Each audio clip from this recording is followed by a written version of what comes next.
Ah, il faudrait bien que je sois sur la bonne page. Voilà. Bonjour les viewers, j'espère que vous allez bien après le live, le premier live de Balrog. Comme vous avez pu voir dans les titres et puis sur le live, c'est un live un peu spécial. On va vous présenter un jeu qui est encore en développement. Et en plus de ça, on est en compagnie de Madrid qui a fallu qu'il vienne fouiner quoi.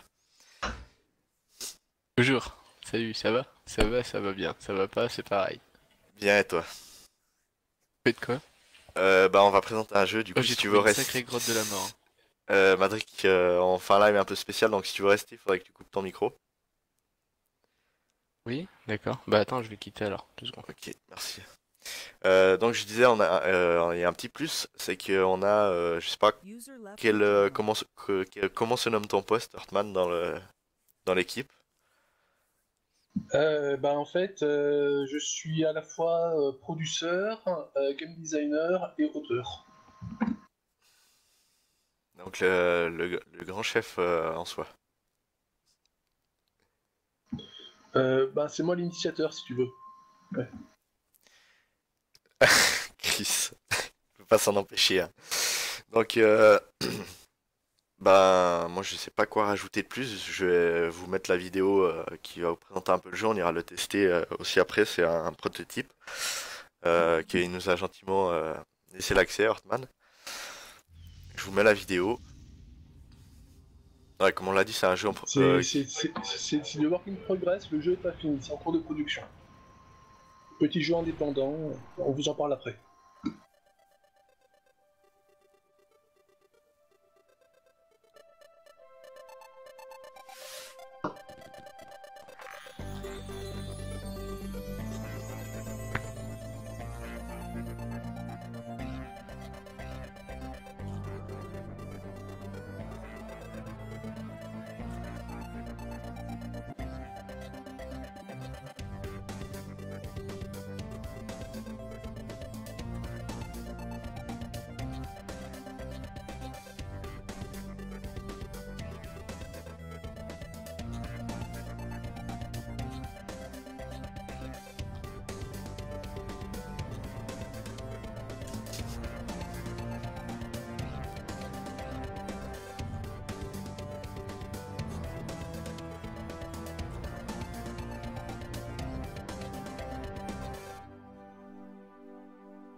Channel edited.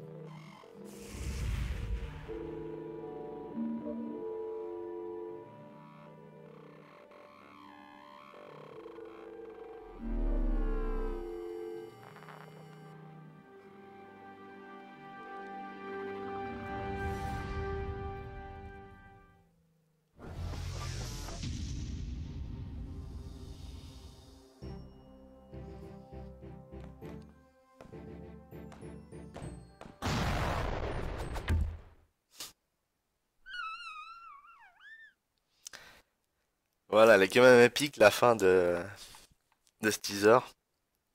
Avec l'alien qui s'écrase contre la vitre.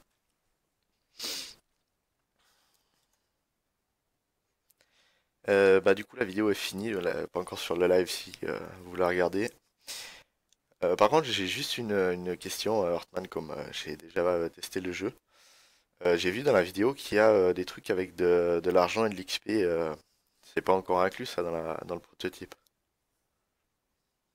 Non, pas du tout. Ce prototype, en fait, il date de fin octobre, début novembre 2014. Voilà. Mhm. Mais le truc, c'est que à chaque fois qu'on fait un prototype, c'est beaucoup de temps pris sur le fond du jeu. Donc, en fait, on préfère vraiment se consacrer sur le fond du jeu plutôt que de sortir plein de prototypes euh, régulièrement. Voilà. Mais non, en fait, en effet, pour te répondre, ce sera dans le mode de jeu histoire, qui va durer environ 6 heures de jeu. Entre chaque mission, on va se rendre donc dans la base, où on va pouvoir acheter des upgrades, des pouvoirs secondaires, la personnalisation éventuellement, on va pouvoir parler avec tel ou tel personnage pour faire avancer l'aventure, etc. Et d'ailleurs, si tu vas sur la page Facebook, tu peux voir là les 3 dernières images que j'ai mis en ligne, c'est relatif à des salles de la base. Ouais. Et, euh, et en fait, il s'agit donc d'une base façon un petit peu XCOM, qui est un classique du genre quand même, Mhm. qui est donc une base en vue de profil, en vue de coupe, où on pourra zoomer sur telle ou telle salle, puis sur tel ou tel personnage, euh, pour faire avancer l'aventure, acheter, etc. etc. Et sinon, dans les autres modes de jeu qu'il y aura, en dehors donc, du mode de jeu principal, aventure, euh, eh bien, on va pouvoir directement acheter les upgrades et les pouvoirs, etc., dans le cockpit pour les autres modes de jeu. Voilà. Donc voilà, donc c'est vraiment un jeu indépendant fait par une équipe qui est quand même relativement nombreuse maintenant, vu qu'on est 8. Il y a 3 codeurs, 3 graphistes, un sound designer et moi pour le game design, travail de scénario, level design, bref le reste quoi. Et évidemment gestion de projet aussi. Et donc on est dessus depuis décembre 2013 et il sera fini cet été. Donc environ 1 an et demi de production, mais sur le temps libre de chacun, parce que on a pas vraiment la possibilité de travailler à temps plein sur le projet. Donc on travaille tous les uns et les autres, soit dans des studios de jeux vidéo, soit on fait autre chose, mais on a travaillé dans des studios de jeux vidéo, soit il y a des codeurs qui sont encore en école de jeux vidéo. Donc voilà. Donc Ah, moi j'aurais c'est... une question par rapport à tout ça, Vas-y, si je peux me Fatma. permettre. Oui. Euh, Vous avez effectivement donc pas mal de trucs. On a vu apparemment dans la vidéo que vous bossez fortement sur les modifications 3D apportées aux ovnis et tout ça. Est-ce que vous allez encore faire des modifications ou pas d'ici la fin de sortie du jeu?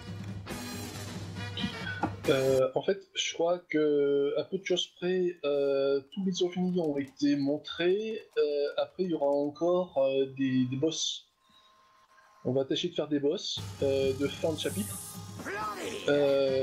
qui ne sont pas encore montrés. Et je suis pas sûr qu'on va les montrer pour laisser un petit peu de la découverte aussi dans le jeu, quoi. Un peu de suspense. Ouais, c'est ça, c'est pas évident du tout parce que les indépendants en fait doivent se développer leur communauté pendant la production parce qu'ils n'ont pas les moyens d'Ubisoft ou autre pour faire de la promotion, publicité, etc. Machin. Donc le bouche à oreille, c'est vraiment notre principal outil pour se faire connaître. Et du coup, on a besoin de pouvoir montrer des choses pour convaincre les gens de s'intéresser au projet, et en même temps, il ne faut pas trop non plus en montrer. Donc c'est un peu compliqué. Ok. Et vous avez déjà participé, je vois ici à la Gamer Assembly. Apparemment, vous avez fait une petite compétition là sur le jeu. Ouais, d'ailleurs, on a déjà été donc, à 3 salons. Le premier, on avait un stand à la Paris Games Week 2014. Ensuite, là, au mois d'avril, on a fait 2 salons, donc la Gamers Assembly à Poitiers, qui est l'une des plus grosses, et sinon la plus grosse scène partie de France, où on avait un petit stand aussi, c'était assez sympathique. Et aussi, on a fait une compétition avec les phases finales directement sur scène, devant le public, écran géant, le tout streamé, etc. C'était assez rigolo avec remise de prix, tout ça. Évidemment, c'était pas du cash prize, on peut pas. Et quelques semaines plus tard, on a été à la première édition de Every Game City, près de Paris. Sachant qu'on est 8 dans l'équipe, donc, et sur ces 8 personnes, il y en a 6 qui sont sur Paris ou région parisienne, et 2 dans le sud de la France. Donc voilà. Ok, donc vous êtes prêt à faire des déplacements pour la promotion de votre jeu, etc. Donc c'est vraiment pas mal en fait. Hein. Ah ben, il n'y a pas le choix, hein, il faut. Donc effectivement, c'est un budget que je suis un petit peu seul à supporter pour l'instant. Mais si on veut se faire connaître, il faut aller à la rencontre du public et pas se limiter qu'aux réseaux sociaux, quoi. Il faut aller les voir, les rencontrer, présenter le projet, et en plus ça nous permet aussi d'avoir des retours vraiment intéressants. On a pu améliorer des petites choses aussi parce qu'il y avait des suggestions de joueurs. Et vu qu'on a la tête dans le guidon tout le temps, c'est pas forcément simple pour nous d'avoir le recul nécessaire pour se rendre compte de choses qui peuvent paraître évidentes. C'est ça. Ouais, disons que effectivement, dans ce genre de projet-là, comme je pense dans tout projet, il faut aussi effectivement se pencher sur un avis extérieur. Et je pense que le joueur qui est peut-être prêt et apte à pouvoir jouer plus tard au jeu, je pense qu'effectivement c'est intéressant d'écouter ces dires-là et de faire en fonction effectivement de tout ça, effectivement. Ouais. Ok. Non, mais c'est pas mal. Le sujet est déjà vraiment pas mal en fait parce que je trouve que il y a une recherche qui a été faite derrière. On n'a pas encore vu ce genre de choses-là. Je sais pas pourquoi, mais moi quand je vois le truc, j'ai l'impression de devenir de plus en plus fan de Katy Perry. Je sais pas si tu connais un petit peu ou pas. Je vois Katy Perry, mais c'est une chanteuse, donc je vois pas trop. Mais elle a sorti une chanson Fireworks. Ah oui, bien sûr, Et du évidemment. coup, là, voilà. Et là, ça, j'en viens d'ailleurs, je fais un switch par rapport à ça. Au niveau des musiques du jeu, est-ce que vous avez prévu une grande plage de musiques différentes par rapport au niveau, etc.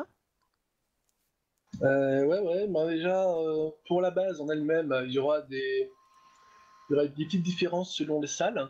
Mais ce ne sera pas vraiment des musiques, ce sera plus du sound design pur, hein, du bruitage. Et par contre, il y aura, donc, comme vous avez pu l'entendre dans la vidéo, donc, il y aura des musiques donc, dans le jeu, et notamment une musique différente par chapitre. En fait, dans l'histoire, il y aura donc 5 chapitres qui vont se passer aussi bien sur Terre qu'en dehors de la Terre. Voilà. Et donc, pour chacun de ces cinq chapitres, pardon, il va y avoir donc des environnements assez différents. Le premier chapitre, ça va être tout ce qui est environnement désertique, etc. Genre redneck, etc. Quoi. Après, il va y avoir aussi des environnements plus campagne, genre le film Signe, etc. Et après, il y aura environnement plus ville, mégalopole, etc. Environnement plus Independence Day, New York, etc. Parce que ça, je ne l'ai pas dit aussi, mais ce jeu-là, ça se veut être une parodie. Une parodie de films, de science-fiction, de jeux vidéo, de science-fiction, pareil pour des séries, animées ou pas animées, etc. Et l'idée, en fait, c'est... en plus, vous avez pu voir aussi avec des personnages qui ressemblent plus ou moins à des personnages connus de la science-fiction. Euh, c'est une parodie, clairement, avec plein de clins d'œil plus ou moins prononcés. Et voilà. Donc c'est un petit peu une parodie comme Mars Attack peut l'être, quelque part. Ouais, tout à fait. C'est ça. Et vous êtes 8 depuis le début du projet à ce moment-là ou vous avez recruté en cours de route? Alors on a recruté un petit peu en cours de route, il y a eu pas mal de turnover aussi, malheureusement, c'est comme ça. Mais bon, depuis le début, il y a 2 personnes qui sont avec moi depuis le tout début. Notre curateur designer, qui s'occupe aussi des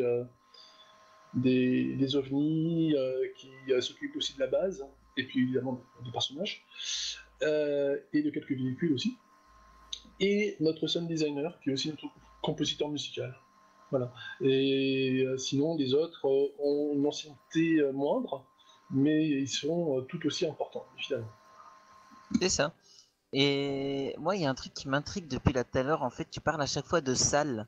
Donc chaque salle, en fait, on a le choix entre plusieurs personnages depuis le départ du jeu, ou est-ce qu'en cours de jeu on peut changer de personnage et ça fait changer de salle? Comment ça se passe un petit peu l'aspect de choix du personnage qu'on va jouer? Alors en fait, on incarne le pilote du FCS, donc du Fireworks Command Ship, c'est le nom du vaisseau, qui envoie donc à distance les feux d'artifice pour rendre les humains heureux, exploser des ovnis avant qu'ils atterrissent. Tout à fait normal.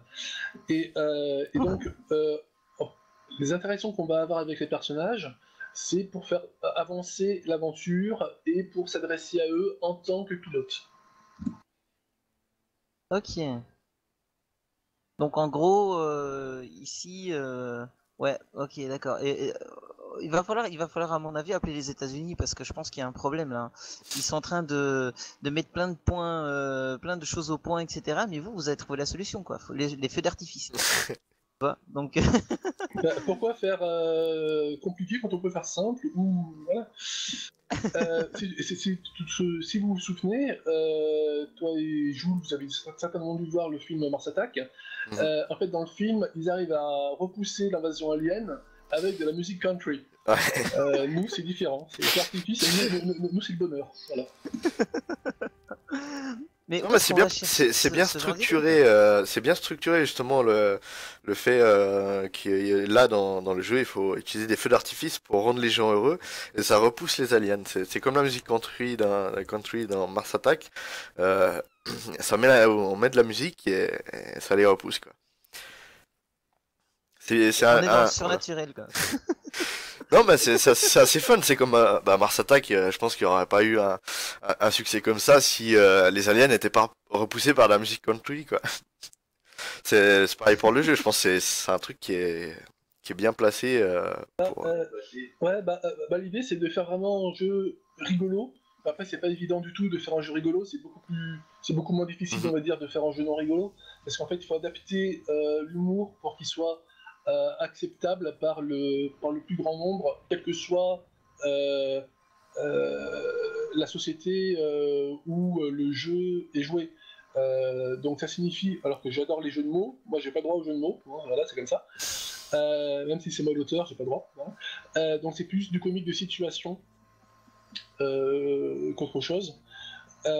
Avec beaucoup de clins d'œil aussi aux classiques de la science-fiction, que ce soit au niveau film, vous avez pu voir des références à Stargate, Signe, le premier, là, ce que vous voyez à l'image, c'est un décor qui rappelle pas mal le film, le classique Rencontre du troisième type, avec la montagne, etc. Euh, Independence Day, sur la Lune, ce sera des références notamment à Cosmos 1999, une vieille série des années 70 anglaise de science-fiction, etc. Bref, beaucoup de références plus ou moins prononcées, pas que par rapport au jeu, pas que par rapport au film, mais aussi par rapport aux jeux vidéo. Tout d'abord, évidemment, référence à Space Invader, normal, et aussi référence dans la base à XCOM, aussi un petit peu au mode campagne de StarCraft 2, parce que dans XCOM Unknown, je sais pas trop si vous y avez joué, mais en fait, on pouvait acheter des upgrades, des différents devices, différents items. Par contre, on pouvait pas interagir par avancer l'histoire en appuyant sur les personnages. Alors que c'est le cas dans StarCraft 2. Donc voilà, donc en fait j'ai un petit peu pris le meilleur des deux, sachant qu'on a 0 € de budget pour faire le jeu. C'est assez ambitieux quand même de notre part de vouloir faire un jeu, certes de qualité, mais en ayant aussi les pieds sur terre, quoi. C'est-à-dire qu'on cherche pas du tout à faire un triple A, mais on cherche à faire le meilleur jeu que l'on peut avec les moyens du bord. Ok, mais là les pieds sur terre vous les avez pas, hein. Si tu nous envoies sur la lune dans le jeu, on n'est plus sur terre. Non mais Bah, c'est où est-ce qu'on va chercher une idée comme ça en fait? Parce que c'est fou comme ça de se dire que 8 personnes, enfin peut-être moins à la base, ont l'idée de ce genre de projet-là, tu vois, c'est... Bah, c'est pas du tout pour ramener ma couverture à moi, parce que sans les autres de l'équipe, je pourrais rien faire, quoi. Mais c'est moi l'auteur, quoi. C'est moi, quoi, c'est pas les autres. Mais évidemment, sans les autres, rien ne pourrait se faire, c'est évident. C'est D'ailleurs, ça. les uns et les autres aussi me donnent leurs conseils, leurs avis, motivés, etc.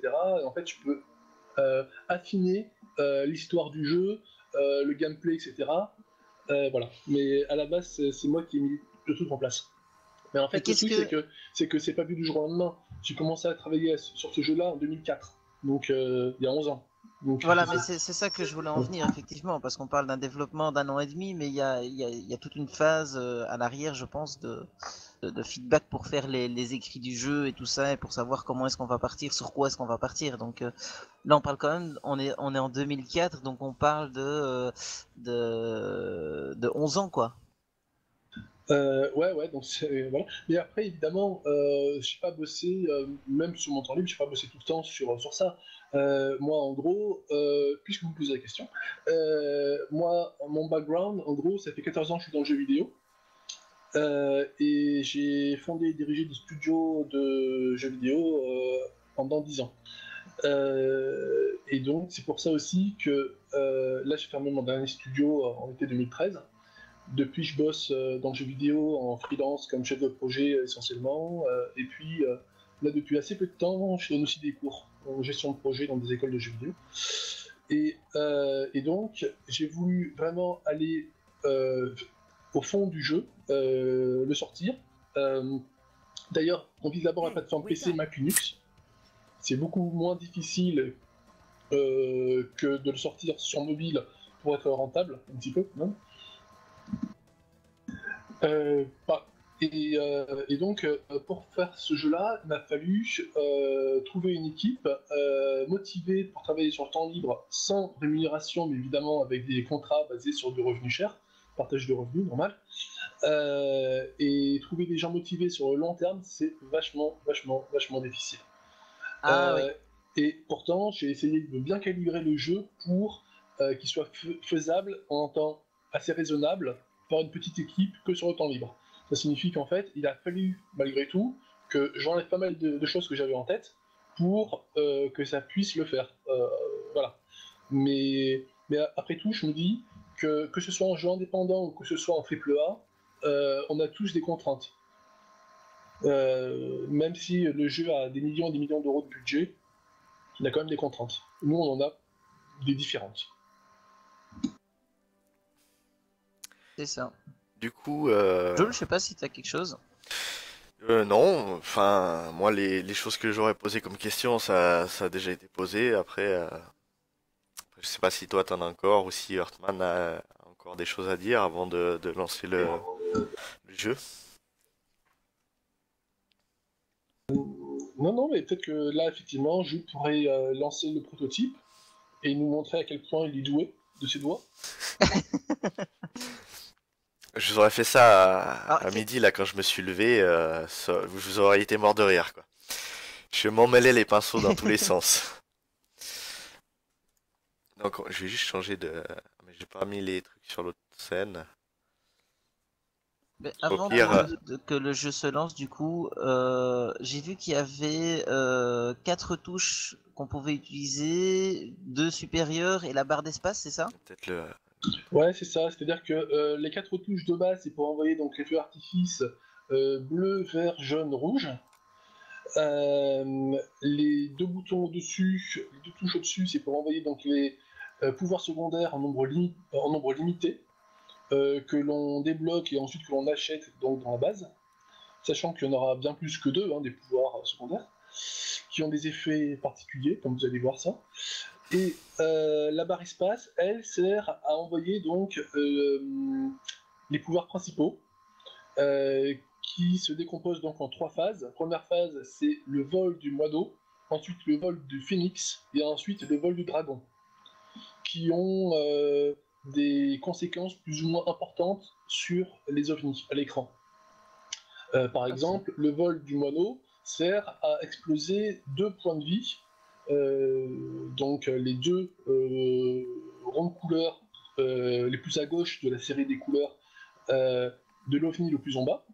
Ensuite, le vol du moineau de tête, hein, je dis ça, de tête, sert à enlever une couleur, la première couleur de chaque OVNI qui est à l'écran.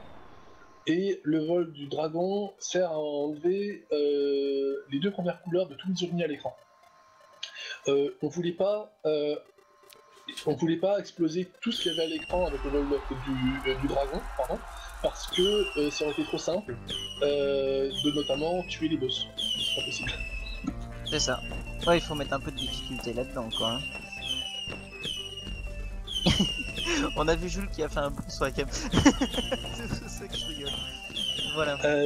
Donc en gros, pour vous décrire le tableau de jeu là, le tableau de bord, pardon. Donc tout à gauche, on voit le score. Au-dessus, on voit le combo multiplicateur, qui va jusqu'à x7 si on ne se trompe pas. Si on se trompe, ça redescend à x1. Et donc du coup, évidemment, si dès qu'on dépasse le x1, ça se multiplie, x7, ça fait des très gros scores très vite. Voilà. Au centre, donc, on voit le pouvoir principal qui se charge au fur et à mesure. Un petit peu en haut, au-dessus du bouton rouge, on voit donc le pouvoir secondaire dit ascenseur, quoi. En gros, il fait remonter tous les ovnis pendant quelques secondes. À son opposé, on voit donc le pouvoir freeze qui gèle un petit peu sur place les ovnis pendant quelques secondes et qui les fait descendre très très lentement. Tout à droite, on voit donc qu'on a 3 vitres, et au-dessus, on voit une barre qui est le pourcentage de complétion de la vague d'ovnis en gros. Ok, et le nombre de vies, en fait, au moment où tu vas perdre une vie, c'est quoi? C'est à quel moment exactement? Bah là, je viens d'en perdre une. Voilà, en fait, quand un ovni arrive à toucher Terre, on perd une vie. Ok. Donc en fait, tu as une suite de répétitions. Ok, d'accord, ouais, je vois. Et donc, il faut les éliminer, les couleurs, donc, de gauche à droite. Ok, d'accord. Jules, n'oublie pas, hein, les pouvoirs secondaires et principaux, c'est fait pour les utiliser. Ouais. Et quand tu as deux ovnis qui descendent par exemple avec du vert en premier et que tu tires un feu d'artifice vert, ça annule sur les deux qui descendent ou c'est d'abord celui qui est tout en bas et puis celui qui est en haut tu devras le faire?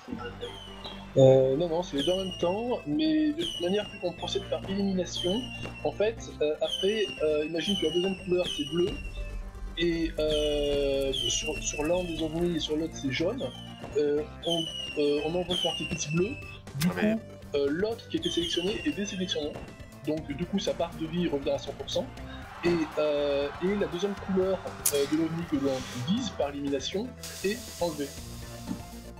Ok. Utilise vraiment les pouvoirs secondaires, hein, parce que là c'est chaud. Il faut que tu fasses remonter, là, il faut que tu utilises un plat pour faire remonter les ovnis en fait. Ok. Sachant que c'est un prototype, donc en cours de production, donc c'est pas encore optimisé, et notamment je sais que là sur le prototype il y a un souci, c'est que, en plus on l'a réglé depuis, mais voilà, c'est que en fait les pouvoirs, que ce soit les pouvoirs secondaires ou les pouvoirs principaux, ont une certaine latence. Donc en fait il faut vraiment s'y prendre un petit peu à l'avance, parce que le temps que l'on envoie le feu d'artifice, il faut compter une bonne grosse seconde, voire, ça c'est fait. limite 2 secondes, pour que ça se répercute dans le jeu. Ok. Ah bah c'est ce que l'on appelle un prototype. Ouais, mais tout à fait, mais c'est fait pour, hein, c'est fait pour. Du Et coup, alors, on voit de temps en temps les ovnis qui disparaissent, c'est quoi ça? j'ai une question. En fait, Le jeu, t'es obligé de le relancer quand t'arrives à la fin, parce que j'ai pas trouvé de touche pour repartir, ça me marque game over, le score. Et en fait, je peux pas. Je dois le oui, relancer. c'est ça. Ouais. Tout à fait. Oui. Alors, 3981, je suis sûr que tu peux faire mieux. Oui, bah j'avais fait 20 000 ce matin, donc. Je peux faire mieux, c'est sûr. Oui, en fait, donc les différents types d'ovnis qu'on a pu voir aussi dans la vidéo, Il y a l'OVNI de base, qui a 3 couleurs et qui descend à la vitesse de base. Voilà. T'as l'OVNI tank, qui est beaucoup plus costaud, plus gros, qui descend beaucoup plus lentement. Par contre, il a 6 points de vie. Tu as l'OVNI Speeder, qui lui est beaucoup plus petit, beaucoup plus rapide, mais il n'a que 2 points de vie. Tu as l'OVNI Stealth, que tu as vu là, qui a une tête un petit peu de Predator, qui se cache toutes les 5 à 6 secondes pendant quelques instants. Et donc en fait, son corps devient semi-transparent, par contre sa barre de vie devient invisible. Bon, le temps qu'il est caché. Un petit peu comme Predator, quoi, en gros. Et donc ça c'est assez chiant, quoi. Il y a aussi l'OVNI que l'on appelle Cargo. Et l'OVNI Cargo, lui, il est aussi lent que le tank. Par contre, il n'a que 5 points de vie, au lieu de 6 pour le tank. Le souci, c'est que le cargo, toutes les 5 à 6 secondes, il relâche un petit speeder. Donc, Ok. Voilà. J'arrive plus. Et tu as... Je comprends pas pourquoi j'arrive plus.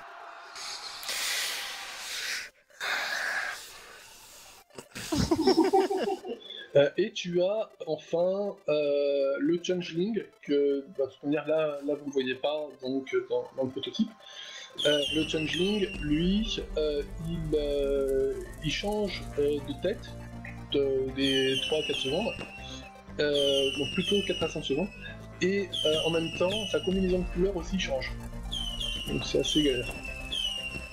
Ok. Donc il y a des mutations. Pour le Changeling, oui. Et puis ensuite, il va y avoir des boss aussi, assez costauds évidemment, à détruire, par la joie procurée par les feux d'artifice. Ah oui, et du coup, parce que je suis en train de me mettre sur le jeu aussi, effectivement, quand tu as une série de feux d'artifice que tu loupes, tu recommences la série complète. Oui, c'est ça, bah, sinon ce serait trop simple. Tout à fait. Et non seulement tu la recommences, mais en plus, ton combo multiplicateur redescend à x1. Ok. Waouh. Ce qui est pas forcément évident parce que il faut vraiment reconnaître les touches. Ouais. Enfin, il faut aussi s'habituer. l'habitude, quoi, hein, mais...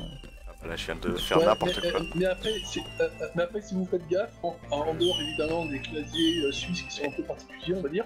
J'ai un souci, ça mais- m'a semblé en compter. Ouais, bon. Je sais pas si c'est moi qui ai fait quelque chose de faux parce que j'appuyais sur la couleur, mais après je sais pas s'il y a un ordre dans les vaisseaux à prendre. Le plus bas en premier ou parce que Non, tu peux viser n'importe lequel. je sais pas, ça prenait pas en compte la couleur. Bah, en fait, j'ai un petit décalage entre le TeamSpeak et ce Ouais. que je vois à l'écran, donc c'est pas... Bon, on a une trentaine de secondes à peu près, hein, ouais.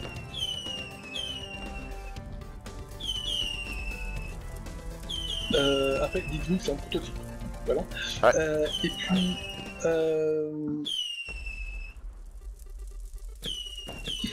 par contre, ce qui est vachement bien, c'est que on a remarqué là dans les différents salons où on a été, qu'il y a beaucoup de gens qui revenaient dans la journée, voire d'un jour sur l'autre, pour améliorer leur score, avec leur bande de potes pour savoir qui ferait le meilleur score, etc. Bref, l'aspect scoring est vraiment super intéressant dans ce jeu-là. C'est ça. Oui, on va pouvoir s'embêter un petit peu. Là, je suis à 5000 là, sur la partie que je suis en train de faire. Par contre, là, je suis tombé sur un Predator et c'est vache parce que il perd vraiment sa couleur et tu ne vois absolument plus rien. Donc, si t'as pas retenu la séquence et qu'il arrive près du sol, t'es obligé d'utiliser un bonus, quoi. Ouais, mais les bonus ne coûtent pas de points, donc tu peux y aller, hein. C'est pas un souci. Par contre, fais gaffe parce que les pouvoirs secondaires sont en nombre limité, ce qui n'est pas le cas des pouvoirs principaux, mais par contre les pouvoirs principaux se chargent au fur et à mesure. Donc voilà. Et en fait, pour reconnaître les touches, c'est relativement simple si tu pars du principe que normalement le clavier, les touches du clavier reproduisent les emplacements des touches dans le tableau de bord. C'est ça, tout à fait. faut vraiment être ciblé sur les deux et à ce moment-là, il y a pas de souci, tu peux avoir les séquences, mais c'est vrai que c'est pas évident à gérer. Par contre, j'ai une petite question. Si on va trop vite Merde. sur le lancement des feux d'artifice, ça va créer des conflits ou... Il me semble que ça va être ça en fait. J'ai dû appuyer trop vite sur les trucs et ça a pas dû les prendre. Bon, ça c'est Oui, y a peut-être pas de délai. à cause de la version en prototype à mon avis, parce que ici j'ai pas spécialement de soucis à ce niveau-là. Vous avez la même version, oui. Et on est sur la même version, ouais, tout à fait. Ah. Bon, ici, Jules, je suis à 21 940 points, si ça peut être... Il m'a déjà dépassé mon score aider. que j'ai fait ce matin quoi. Et c'est Bah vrai que non. c'est chouette, cet esprit de petite concurrence entre chacun, comme ça, c'est vachement chouette en fait. Ouais, bah encore, là pour l'instant, c'est pas un multi, mais on a pensé à différents jeux. Pardon, mais on a pensé à différents modes de jeu multijoueurs par la suite. Mais bon, on va faire les choses les unes après les autres pour de sécurité. Donc d'abord, on fait le mode de jeu histoire solo, qui sert un petit peu aussi, évidemment, de tutoriel pour introduire les différents types de ronds. Et une fois que ce sera fait, bah après on pourra partir sur les autres modes de jeu solo et multijoueurs. Voilà, moi c'était ça aussi une de mes questions. Est-ce que par rapport, bon après je suppose que ce sera par rapport au succès que vous avez, est-ce que vous allez prévoir effectivement de nous faire du contenu après et sur quel format est-ce que ce serait éventuellement intégré?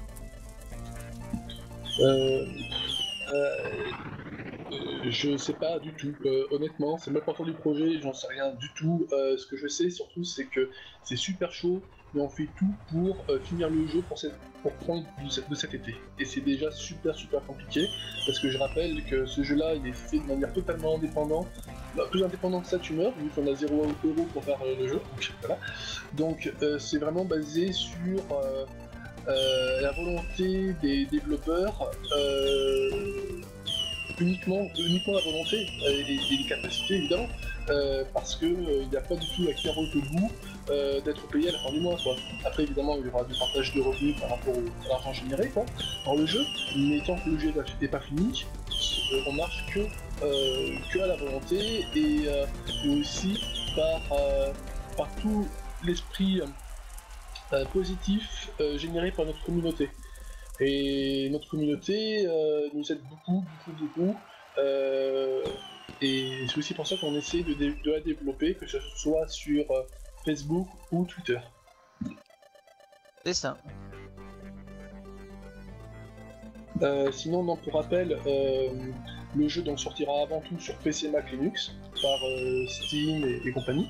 Oui, ça c'est ça aussi que je voulais poser comme question, mais tu as pris les devants, c'est parfait. Je voulais savoir si ça allait sortir sur les supports tablettes, etc. ou juste sur PC pour l'instant. D'abord on vise PC, Mac, Linux, et après pourquoi pas partage sur tablette et mobile. Mais le truc c'est que, mine de rien, ce n'est pas que un projet commercial, mais c'est aussi un projet commercial. On y va, c'est là. Et donc, pour les indépendants qui n'ont pas des gros moyens financiers pour faire de la communication, de la publicité, etc., il vaut mieux viser le marché PC, Mac, Linux au jour d'aujourd'hui. Parce que, à vrai dire, pour votre information, si vous ne savez pas, il y a plus de 300 jeux mobiles qui sortent par jour. C'est énorme. Il y a plus de 800 000 jeux sur les stores, genre App Store, Google Play, etc. Alors pour se faire une place, quand on n'a pas beaucoup de moyens pour faire du marketing, il faut avoir un bol énorme, et même si on fait un très bon jeu, si on n'a pas de moyens financiers, c'est vraiment difficile. Alors que sur PC, au jour d'aujourd'hui, sur Steam, il y a entre guillemets que 3500 jeux. Et moi je préfère avoir 3500 concurrents que 800 000. Donc, voilà. Ok. Et au jour d'aujourd'hui, quel est le best score qui a été fait? Vous voulez vraiment savoir? Ah oui. Je crois que c'était quelque chose comme 51 ou 52 000. 51 ou 52 000. Ouais, sur le prototype, mais il faut dire aussi qu'il y a un moyen, il y a deux moyens. Déjà de une, il faut jamais se tromper.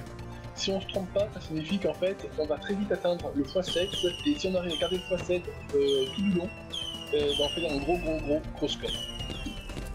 Ok. L'autre moyen, mais là c'est vraiment pour faire la différence entre 45 000 et 52 000 quoi. En gros, la dernière vague d'OVNI, donc devant Area 51, normal, et bien là il y a un type d'OVNI qui s'appelle Cargo qui arrive, donc il relâche les 5-6 secondes, il relâche un petit speeder. Et en fait, si on ne tue pas le cargo de suite, ou les cargos de suite, ça permet en fait d'exploser davantage de petits speeders, et donc de faire davantage de points avant d'exploser le cargo. Par contre, c'est plus dangereux, évidemment, mais ça permet de faire plus de points. Ok, d'accord. Non, mais je suis fier, en fait, je suis arrivé à 43 236 points. Ouais, et moi je viens de faire 12 000. Pas mal. J'y arrive plus. Donc, je suis quand même pas mal heureux. Moi je dis, ça vaut un print screen que tu mets de côté pour essayer de faire mieux plus tard. Alors oui, effectivement, il y a quelques bugs au niveau des au niveau des véhicules, tu vois, qui font un petit peu n'importe quoi les véhicules là, mais bon, c'est assez rigolo. Mais surtout que le pire, c'est qu'à un moment là, je suis sûr que ça m'a refait le coup. J'étais en train de faire la couleur là, le dernier avant que je perde, c'était rouge-bleu. Et j'ai envoyé du rouge, enfin je me suis emmêlé je crois. Je viens de voir le truc, la rediff, mais... Voilà, rediff de live. Je sais pas, j'ai l'impression qu'il y a des couleurs des fois... il me prend sur un autre vaisseau, je sais pas. Et, Ah. et donc voilà, et donc ben, je trouve ça vraiment super cool d'avoir pu me mettre en contact assez facilement avec Jules. Parce que là, ça fait quelques jours que je regarde un petit peu ce que vous faites avec les différents streamers. Et puis j'aime bien cette ambiance où en fait, vous n'avez pas la pression que connaît une boîte, mais en même temps, vous essayez de faire des choses carrées. Quoi, donc c'est cool. Bah on veut toujours garder cet aspect tranquille, même si on grossit, on veut toujours avoir notre côté tranquillou. Parce que c'est ça que les viewers ils aiment bien. On nous avait dit sur Eclipsia, bon Patate n'était pas encore là à cette époque, mais quand on avait notre chaîne perso sur Eclipsia, on streamait là-bas l'année passée quand on a commencé. Les viewers nous disaient que justement ils en avaient un peu marre de voir que des professionnels au niveau des web TV, ils préféraient voir des gens qui, comme les gens normaux sur leur chaîne perso, mais qu'on soit en web TV quoi. Pardon, je dis qu'il y a Terator 654 là, donc ça signifie qu'il y en a vraiment 655 autres, qui demandait ce que c'était que ce jeu. Donc ce jeu c'est Fireworks Command Chip, et je sais pas trop si t'as moyen, Jules, de mettre en surimpression peut-être la page Facebook Ouais. et ou le Twitter, je sais pas si c'est Je vais possible. mettre ça en pause, je vais faire ça. Merci. Voilà, et je tiens quand même à dire que c'est vraiment un super jeu parce que je me suis laissé prendre au piège et là je me suis lancé une deuxième game dessus et je crois que je vais pas réussir à m'en passer en fait. C'est super addictif comme jeu. Bah surtout que maintenant tu sais qu'il faut attendre les 50 000 points. Voilà. Ah non, c'est d'une addiction, c'est nul. Et surtout quand on sait qu'on a 5 chapitres sur lesquels il faut réussir justement à monter ces 50 000 points. Parce qu'après même le cinquième chapitre, le truc s'arrête. Donc Ah non, alors en fait, il faut que vous compreniez un truc. Là, c'est une map type, voilà. Et sur cette map type, sur n'importe quelle map, en fait, il va y avoir 3 points de tir. Et donc là, vous avez vu 3 points de tir pour une seule map. Sachant que par chapitre, il va y avoir 4 maps. Donc au total, 20 maps. Donc au total, 20 x 3, ça fait... je suis grave, oh, putain, 6. Ça fait 60 vagues d'OVNI. Voilà. Et il y aura aussi donc les combats contre les boss. Voilà. Et donc en gros, avec le temps passé aussi dans la base, il y en aura pour environ 6 heures de jeu pour le mode de jeu histoire. Et après les autres modes de jeu solo et multijoueur donneront virtuellement une durée de vie infinie au jeu. Voilà, donc il y aura vraiment de quoi faire. Il y aura Et oui, un truc que tu m'as pas posé comme question, je crois que ça pourrait intéresser les viewers, c'est le modèle économique du jeu. Donc le modèle économique, en fait, ça va être du premium. Voilà, on va pas chercher à prendre les gens pour des couillons. En gros, ils payent une fois et après ils peuvent jouer autant qu'ils veulent, en offline, en online, etc. Il n'y a pas de problème. Joue, tu t'es trompé. Ah non, non, excuse-moi, c'est moi qui me suis trompé en disant que tu t'es trompé. Pardon. D'accord. Non, mais si jamais je me suis trompé, faut pas hésiter à le dire. Hein. Non, non, non, c'est ma faute, je me suis trompé. Oui, et donc ce jeu-là, en fait, comme quasiment tous les jeux sur Steam, on l'achète une fois, après on pourra y jouer autant qu'on veut. Voilà. Ok, et l'aspect financier, les prix ont déjà été fixés ou pas encore? Je pense que ça va être compris entre 10 et 15. Je Ok. pense. C'est tout à fait raisonnable. Bah, pour un jeu qui a apparemment une durée de vie assez sympathique et qui est assez original. Attention, ce n'est pas parce que c'est original que c'est un bon jeu. On peut faire des jeux originaux et c'est de la merde, c'est possible aussi. On essaie de faire un jeu de qualité, et c'est aussi pour ça que régulièrement on organise des séances de playtest avec les joueurs pour améliorer le jeu au fur et à mesure. Ok.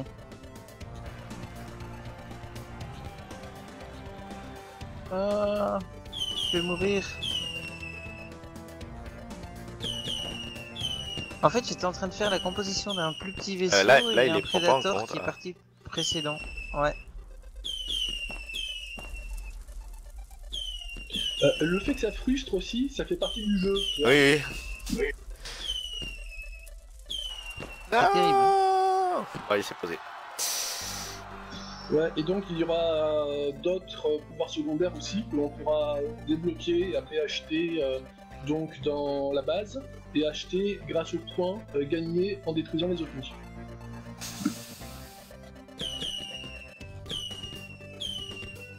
Ok.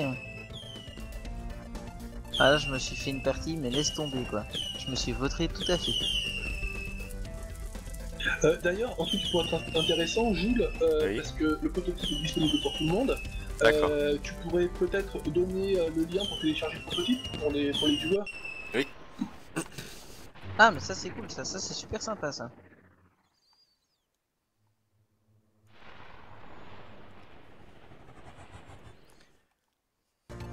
Ça permettrait aux viewers de pouvoir effectivement essayer et de pourquoi pas faire un feedback directement Ah au oui, développeur mais du vous jeu êtes, qui est vous avec êtes nous. bienvenus pour faire des feedbacks par Twitter, Facebook, etc.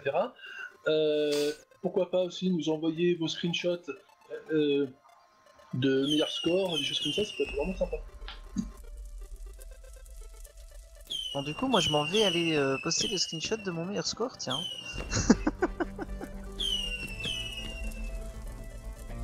On va essayer d'atteindre quand même un peu plus, hein, quand même. Parce que maintenant que je sais que le plafond des 50 000 doit être passé, je vais me battre pour y arriver. Hein. Et donc notre communauté grandit au fur et à mesure. Là on est à pas loin de 400 likes sur Facebook. Et par contre on s'est mis assez récemment sur Twitter, on en est à pas loin de 100 quoi. Mais c'est vraiment super important pour nous de développer notre communauté. Et voilà, donc ça fait effet boule de neige au fur et à mesure, ça va de plus en plus vite, et tant mieux. Après, le souci, c'est que effectivement, vu qu'on n'a pas les moyens financiers dans le gros éditeur, etc., même dans le petit, à vrai dire, ça fait que c'est nous-mêmes, avec notre bâton de pèlerin, on va à des salons, on contacte des journalistes de jeux vidéo, éventuellement des streamers, etc. Et au fur et à mesure, on essaie de développer notre communauté petit à petit, donc ça prend du temps, etc. Mais ça nous permet aussi d'avoir un contact beaucoup plus personnalisé avec chaque nouveau membre de la communauté, plutôt que de faire des envois de masse totalement impersonnels. Et pour les gens qui sillonnent un petit peu les salons du jeu vidéo, etc., est-ce que vous avez encore prévu avant cet été, la sortie finale, de faire des salons ou pas? Alors, j'ai pas dit que cet été le jeu sortira. J'ai dit que la production sera finie cet été. C'est différent. Ok. Après, à mon avis, il faudra pas beaucoup de temps pour sortir le jeu une fois que le jeu sera fini. Il y aura peut-être des du SDK de Steam à intégrer, quelques tests encore à faire, des tests finaux quoi. Et en gros, je crois pas qu'il faudra beaucoup de temps. Sinon, c'est pas encore sûr quoi, mais j'essaie de faire en sorte que l'on soit présent à la Japan Expo en juillet à Villepinte. Et peut-être aussi à la Paris Games Week. Mais là, c'est fin octobre, début novembre, à Paris. Ok. Bah nous on y sera donc d'un côté c'est vrai que ça peut être sympa si on peut vous rencontrer, ce serait vraiment chouette. Ah Pour bah, avec parler grand plaisir. ensemble En plus, si vous venez, vous aurez des posters dédicacés. Ah, Ah volontiers bah alors. alors là. Ah bah alors là. Ah bah alors là. Je vais pouvoir faire ma groupie. Ah, il y a Corsa, c'est le moment. Ah mais il y a Corza, ça y est, Oui, bonjour. il est là. Excusez-moi, je me suis couché tard. D'ailleurs, s'il y a des gens qui sont chauds pour se mettre en cosplay d'Alien et faire des photos, nous on est preneurs. Moi, c'est pas mon type, mais je passerai l'info à ceux qui viennent avec nous, s'il y en a qui sont chauds.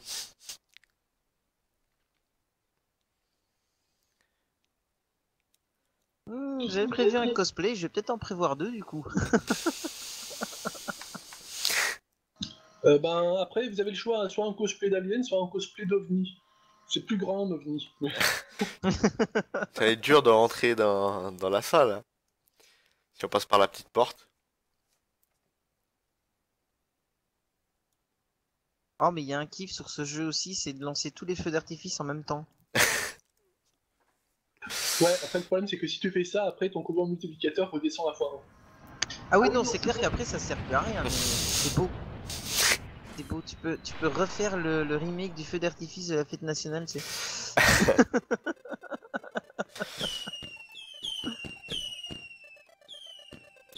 Ouais, et puis il me tarde aussi que les gens puissent tester les autres pouvoirs secondaires. Euh, donc ils ont des feedbacks rigolos, et puis aussi des effets spéciaux sympas. Voilà. Et puis j'ai aussi, il me tarde aussi de pouvoir montrer d'autres maps que celle-ci. Ouais, j'avoue, je suis impatient de voir ça aussi. Mais déjà sur Facebook, j'ai mis pas mal Ah, il veut pas, d'images. vert, rouge. Il veut pas. Ah ouais, donc je disais que sur Facebook, j'ai mis déjà pas mal d'images d'artwork par rapport aux différents paysages, différentes maps, différents types d'environnements.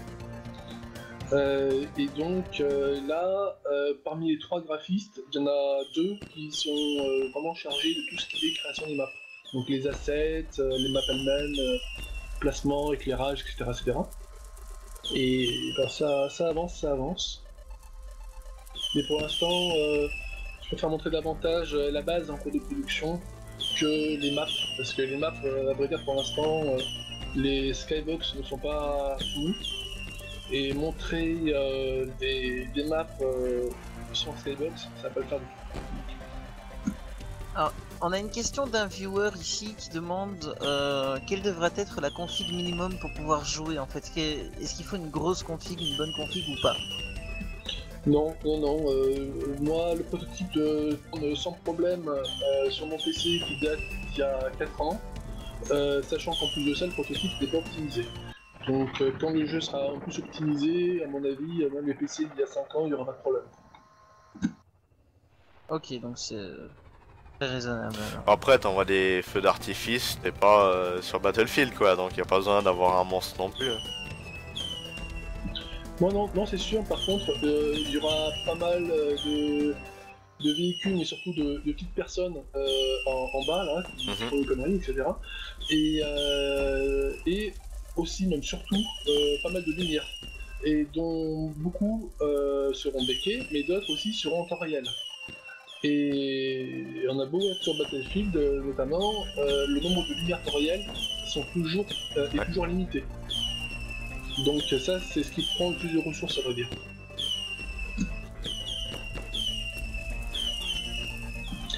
Après, pour parler un petit peu technique, en fait, ça se voit pas forcément là, mais chaque asset des maps est fait en 3 exemplaires, en 3 niveaux de détail, en fonction de la distance entre l'objet et la caméra.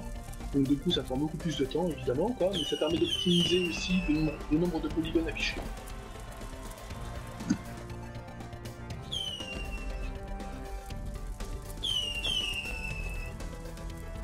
Et sinon, oui, on a voulu faire un jeu en 3D et non pas en 2D, alors que le gameplay de base, c'est plutôt un gameplay 2D, quoi. Parce que déjà de une, on est un petit peu en 2015, voilà. Et aussi pour permettre des mouvements de caméra un petit peu plus sympathiques, que ce soit pour des transitions d'un point de tir à un autre point de tir, introduction, conclusion, chaque map, etc. Aussi pour pouvoir faire des mouvements de caméra sympathiques lors des phases d'atterrissage et compagnie, quoi. Bref, la 3D nous permet beaucoup plus de liberté d'action que le 2D.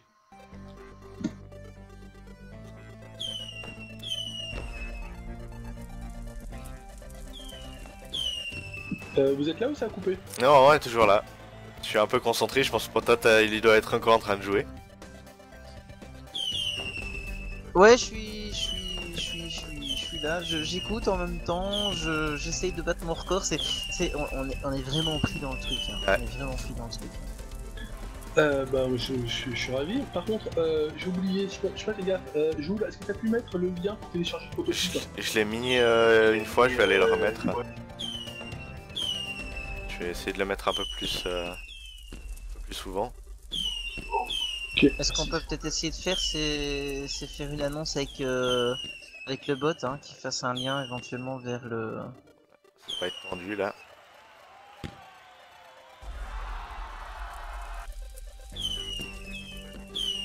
Bah non. Bah voilà. T'as quand même amélioré ton score là un petit peu. Bah je fais du 12 000 à peu près tout le temps quoi. 11 000, 12 000.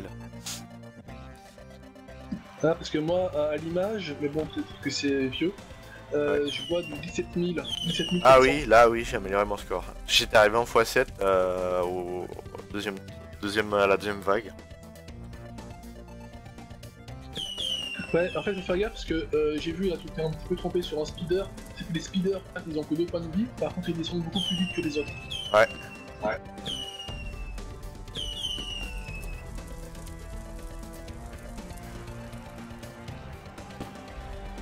Ouais, et quand tu balances ton ultime, donc avec la barre d'espace, donc au moment où tu le lances, tu vas avoir donc les ovnis qui vont perdre X nombre de points en fonction de la puissance de l'ulti que tu auras.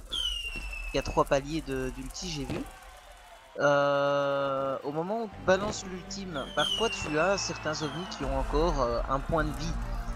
Avant de pouvoir remettre encore un feu d'artifice pour annuler ce point de vie et détruire le vaisseau, il y a un laps de temps. Est-ce que ce laps de temps a été corrigé ou est-ce qu'il est toujours présent? Non, c'est corrigé. Par contre, on n'a pas fait de nouveaux protos depuis, mais c'est corrigé. Ok, d'accord. Tout comme est corrigé aussi le temps de latence un peu chiant quand même qu'il y a quand on envoie un pouvoir, que ce soit un pouvoir principal ou un pouvoir secondaire, il y a un temps de latence de genre 2 secondes avant que ce soit effectif dans le jeu. Donc ça c'est corrigé aussi. Voilà. J'ai battu mon record. Je crois. Comme je t'ai dit, ouais, je t'avais dit 20 000. Je suis à 22 288. Ouais, pas mal. Mais t'as encore de la marge de progression. Surtout qu'il y a des moments, il y a tellement de vaisseaux que je m'en mêle les pinceaux. En fait, j'essaie de faire les gros parce qu'ils sont plus bas, mais les petits arrivent plus vite. Et je sais pas justement s'il y a un souci là. Je mets le bleu alors que c'est le bleu que je veux faire, mais l'autre, le petit est en jaune. Du coup, Je pense qu'il veut pas que je fasse le go en premier ou je sais pas.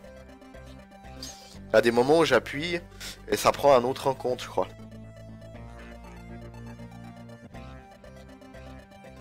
Apparemment, on a Terrator 654 qui a un petit problème et qui n'arrive pas à faire tourner le jeu. Il lag et il n'arrive pas à tirer. Terrator, est-ce que par hasard tu aurais d'autres jeux qui tourneraient en tâche de fond? Ou un truc comme ça?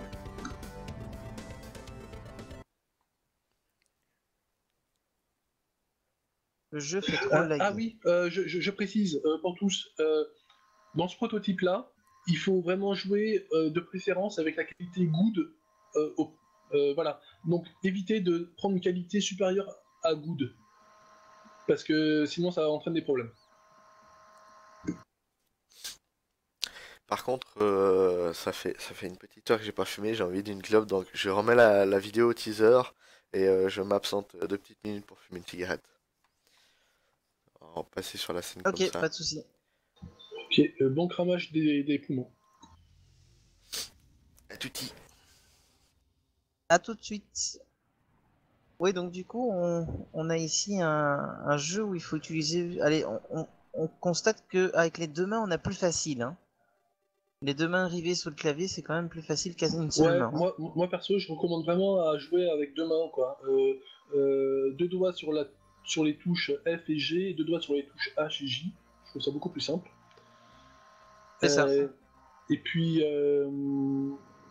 après, en pouce pour la barre espace, et puis voilà. Ça, c'est le genre de jeu qui va, à mon avis, cartonner au niveau des scores dans tous les pays, genre coréens, etc. Ces mecs sont des dieux du clavier, mon gars. C'est extraordinaire. Et là, je pense qu'ils vont faire les high scores. Hein. Ouais, par rapport à tout ce qui est joueurs qui apprécient les jeux de rythme ainsi que les jeux de danse, genre DDR, etc. Effectivement, ça peut leur plaire. Par contre, là, ce n'est pas un jeu de rythme. Tu ne dois pas, contrairement à Guitar Hero, où en fait tu dois appuyer sur telle ou telle touche au bon moment. Là, en fait, c'est toi vraiment qui as le choix. Tu ne dois pas attendre tel ou tel moment pour appuyer sur telle ou telle touche. Donc, il y a un aspect plus tactique, stratégique, en fait. C'est ça.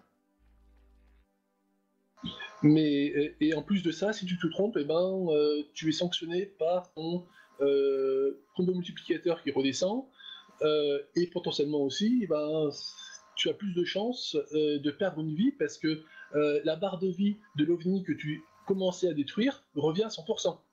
Elle revient à 100%, ouais. Sinon, ce serait trop simple.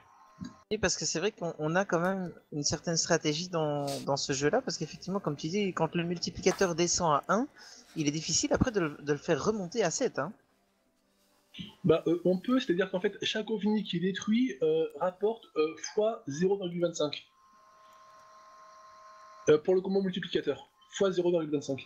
Donc du coup, tu en détruis 4, et ça te permet d'avoir un fois 1 en plus, si tu vois ce que je veux dire. C'est ça. Ouais, donc... Mais d'un côté, je suis quand même heureux d'avoir un score de 43 236 points, donc je suis le high score de la GF. Hein. C'est bon. Je suis le high score de la GF. Par contre, un truc rigolo, c'est que le deuxième meilleur score qui a été fait à Rugen City, c'était fait par une gamine, elle devait avoir 9 ans, je crois. 8 ou 9 ans. Elle a fait plus de 50 000 points. Mais aussi, il faut dire qu'elle est asiatique, donc elle est favorisée. Mais c'est pas du tout raciste ce que je viens de dire, pas du tout. Et en fait, après le troisième meilleur score, c'était une grand-mère. Elle avait largement 60 ans passés, qui a fait 45 000 points, etc.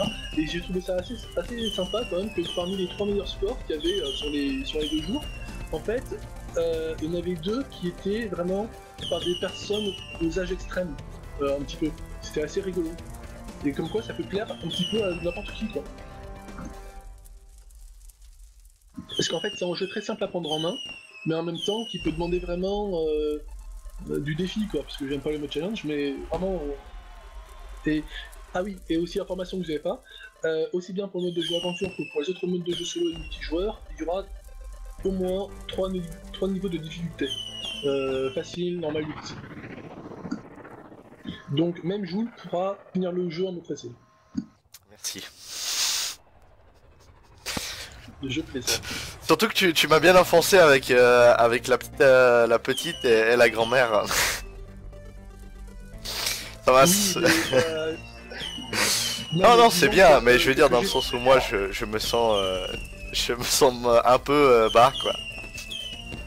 Non, c'est pas méchant. Non, attends, dis-toi que 95% des gens n'arrivent pas à atteindre les 58 points quand même. Donc déjà, c'était déjà extraordinaire qu'une personne qui a joué, vraiment, elle a joué genre 2 fois avant d'atteindre les 58 points. Mais en plus, une gamine qui avait même pas 10 ans, c'était vraiment hallucinant quoi. Donc en fait, il faut pas prendre une exception pour la règle. Tu vois, c'est exceptionnel.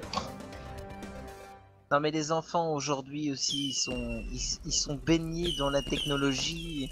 Tu leur donnes un smartphone ou un truc comme ça, ils te font des trucs que tu connais même pas. On est complètement largués. Donc ça, moi ça m'étonne pas personnellement qu'une fille de 10 ans, une fillette de 10 ans comme ça ait fait ce genre de choses. Hein. Elle avait des mains qui avaient du mal à toucher toutes les touches du clavier quoi. C'était une toute petite main. C'était assez rigolo. Et ça allait super vite. Ou alors elle avait un cheat. Et vous l'avez pas vu. Non, même pas. En fait, tu sais, c'est les développeurs qui font un cadeau. Voilà, vous avez fait un cadeau, vous avez dit on va lui mettre un mode où il y a plus de points qui arrivent, on dira rien à personne.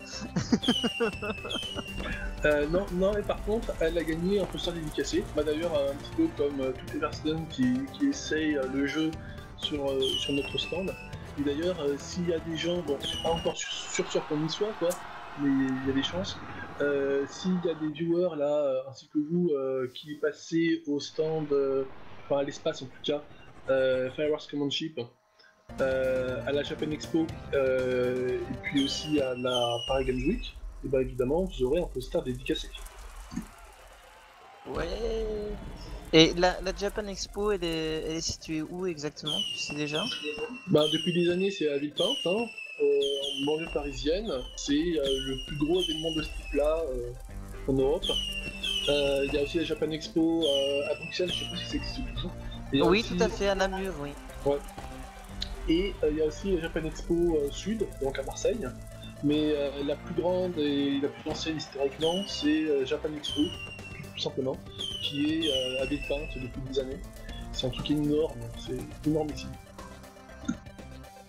C'est aussi grand, voire plus grand que Paris Games Week. Ah ouais, je connais pas du tout. Bah moi, à part la Japan Expo, justement à Namur et à Paris Games Week, au niveau salon du jeu vidéo, j'ai pas fait d'autres encore. Ah, une information qui pourrait aussi vous intéresser par rapport au jeu, c'est toujours dans l'esprit cartoon, fun, rigolo, avec des clins d'œil plus ou moins prononcés à des clichés de la science-fiction, etc. En fait, vous connaissez sans doute les Sims, n'est-ce pas? Oui. Donc vous savez qu'ils ont un langage particulier qui s'appelle les Simlish. Oui.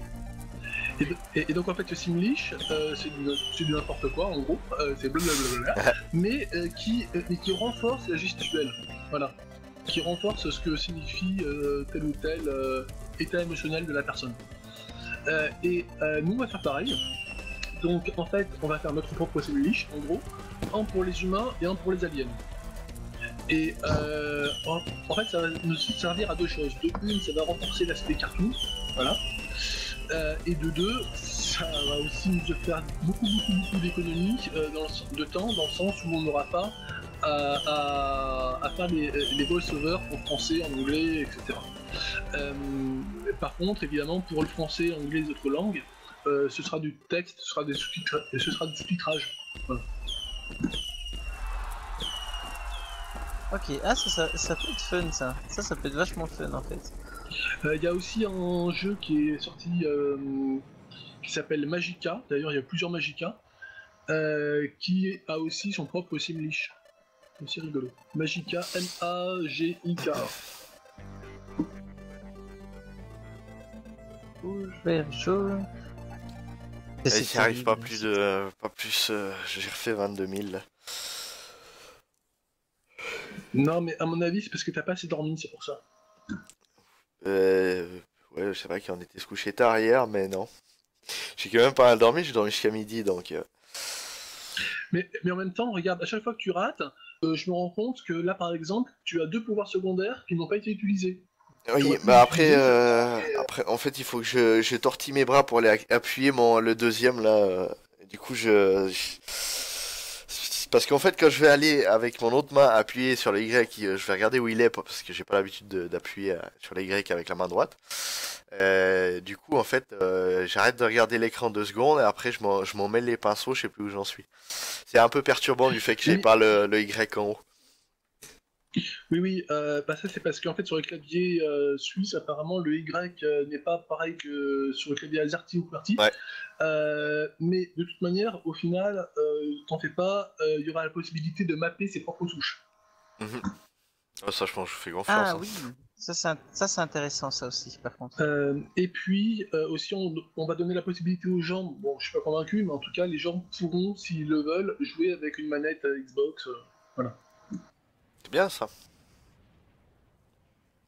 Je suis pas vraiment convaincu par l'utilité du truc, parce que vous savez sur les manettes Xbox ou même PlayStation, et ben les boutons ne sont pas en ligne, et c'est en quinconce, en losange, et donc du coup ça ne reproduit pas ce que l'on voit à l'écran au niveau du tableau de bord. Ouais. Voilà. Mais après, c'est vrai qu'il y a tellement de joueurs qui nous ont demandé à pouvoir y jouer sur manette qu'on va le faire. Bon, après, Enfin, j'avais tu t'habitues. En fait, il faut juste prendre. Faut que t'arrives à assimiler que, par exemple, le vert il est sur telle ou telle touche, le rouge est sur telle ou telle touche.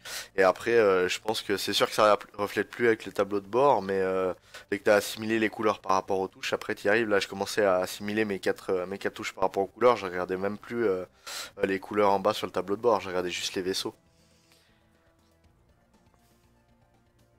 C'est pour ça que je pense que là, c'est sûr, ça reflète plus le tableau de bord, la manette, mais après, voilà, t'assimiles les couleurs et ça va tout seul. Ouais. Mais je pensais à quelque chose, c'est que si le jeu vous intéresse, là, à l'équipe de la Gaming Family, dans quelques temps, vous pourriez tester peut-être un mode de jeu multijoueur, si ça vous dit.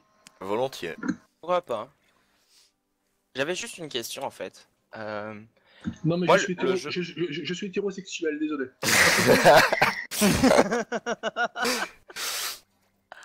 Non, mon Dieu.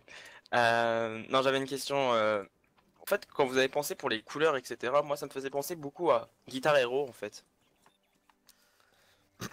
Oui, mais en fait, si tu veux, il fallait des couleurs assez différentes les unes des autres, et cependant, on a aussi pris en compte, ça va être le cas, là pour l'instant, le prototype, ce n'est pas le cas, et ça va être le cas, on va aussi permettre aux joueurs... non, excusez-moi, c'est quoi leur nom Putain, les gens qui voient pas les couleurs comme nous. Daltonien. Daltoniens, merci. Donc, les daltoniens auront un mode de jeu spécifique pour eux. Parce que bien souvent, en fait, je me suis rendu compte avec les autres de l'équipe que dans les salons, il y a bien plus que 10%, je dirais environ 15% des joueurs qui sont plus ou moins daltoniens, et donc qui peuvent confondre le vert avec le jaune. Oui. Donc ça, on y a pensé, on va remédier à ça. D'accord. Ok. Mais par exemple, quand tu parlais de manette, etc., pour mettre le jeu, est-ce que par exemple, les pensées, excusez-moi, les pads genre de Street Fighter, etc., il y a les couleurs qui sont... Enfin, je sais même pas s'il y a du vert sur les couleurs, je sais plus. J'ai plus de pads depuis longtemps. Mais ça pourrait être sympa, l'intégration du pad pour aller plus vite, etc. Oui, mais après, de toute manière, les joueurs pourront mapper leurs touches comme ils veulent, donc c'est pas un souci ça. Mais non, mais moi je pensais, effectivement, ce sera plus simple, je pense, si on a tout le bouton en ligne. Mais déjà, vu que on a joué avant tout sur PC et puis après Mac Linux, quoi, et ben déjà d'office, les manettes Xbox sont reconnues. par Windows. Oui. Donc on vise d'abord cette manette. Oui, c'est sûr. Il y a une plus grande majorité qui a la manette, un pad ou autre. Ouais. Après, pour montrer un petit peu de diversité par rapport aux situations de jeu, et bien en fait, donc à la fin de chaque map, il y aura par exemple un alien qui va s'écraser de manière différente contre le hublot, des choses comme ça, tout rigolo. Il y aura aussi différentes manières dont les aliens vont se comporter en atterrissant. Ils vont pas faire que tirer, des fois ils feront les cons, quoi. Non, ça tout ton truc rigolo. Hein. Et pareil aussi, donc dans la base, d'ailleurs, est-ce que tu aurais moyen de montrer, Jules, s'il te plaît, Oui, l'image du laboratoire? oui, je retourne sur le Facebook. Ouais.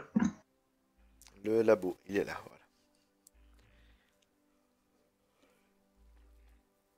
Alors, le problème, c'est que vu le décalage, je ne Ouais. sais pas du tout si c'est déjà montré ou pas. Bah, je reste dessus en attendant.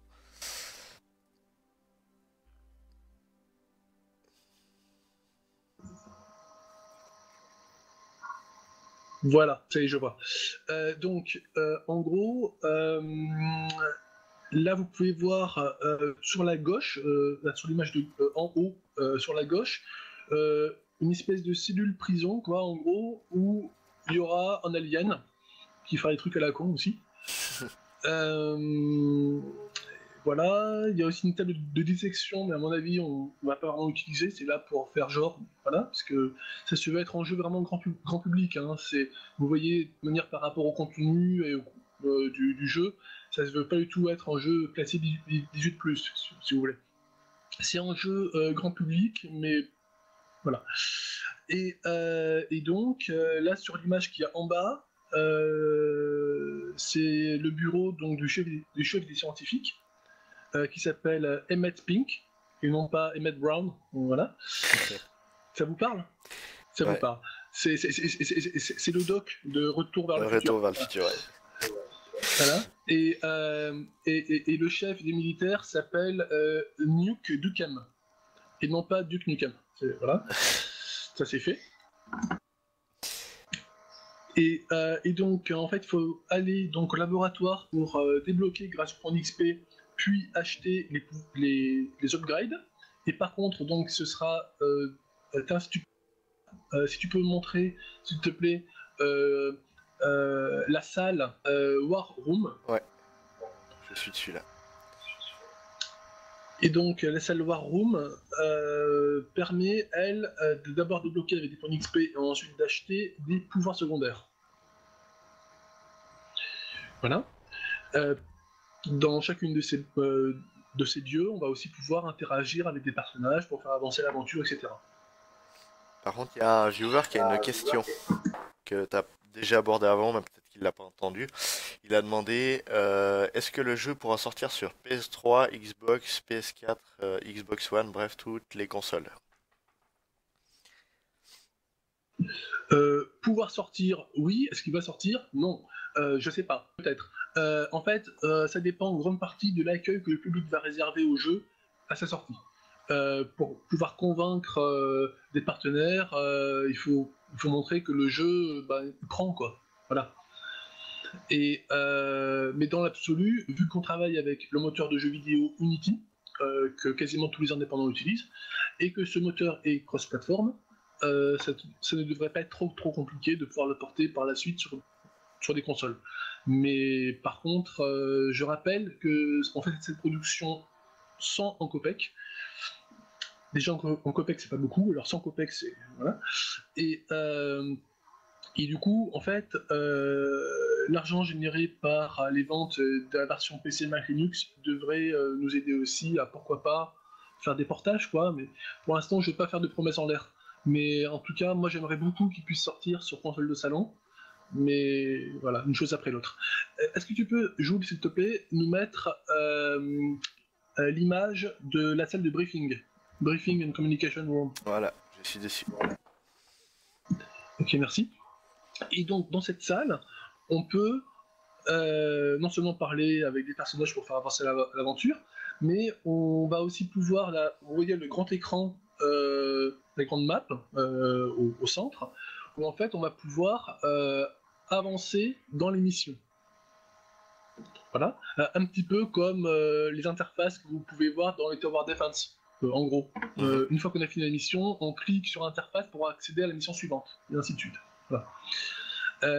Sur la droite de l'image, vous pouvez voir un petit hologramme d'OVNI. Sur l'image en haut, un petit peu sur la droite, il y a un petit OVNI en hologramme bleu-vert, tu vois? Oui, je le vois. Et ben en fait, en cliquant dessus, là, la caméra va se rapprocher. Et ça va nous permettre d'avoir des informations relatives à tel ou tel type d'OVNI, ses points forts, ses points faibles, etc. etc. Bref, l'aspect briefing. Ok. Et donc, c'est quand même un gros travail de la part des 3 graphistes, sachant que, vous allez me répéter, mais on travaille que sur le temps libre. Mais voilà, mais bon, on n'a rien sans rien, et puis on essaie de faire un truc vraiment cohérent au niveau de direction artistique pour tout le jeu. Et en fait, on a opté pour le style cartoon, non pas parce que il y a ça aussi, hein, parce que c'est plus simple de faire un style réaliste, mais c'est aussi parce que ça se prêtait mieux à l'histoire du jeu, quoi. C'est une histoire un petit peu what the fuck, et en aspect cartoon se prêtait mieux en aspect qu'en aspect réaliste. Donc voilà. Moi, j'ai une question qui va assez loin, mais enfin loin dans le futur. Mais après ce jeu, vous pensez continuer sur des jeux du même type? Les idées, c'est facile d'en avoir, j'ai envie de dire. Oui. Après, ce qu'il faut, c'est réussir à les concrétiser. Je vais pas mettre la charrue avant les bœufs. Moi, ça fait 14 ans que je suis dans le jeu vidéo, j'ai dirigé des studios pendant 10 ans. Là, je fais ce projet sans studio, sur le temps libre, sans codec. Donc, c'est une autre aventure. Voilà. J'ai d'autres projets en tête, mais je vais pas mettre la charrue avant les bœufs. Et si ça se trouve, peut-être que ce jeu va vraiment mieux marcher que ce que l'on espère. Et peut-être qu'il y aura du sens à faire un Firewars Command Chip 2, peut-être, je sais pas. Et, quoi qu'il en soit, on a d'autres idées aussi, vraiment what the fuck. Et, voilà.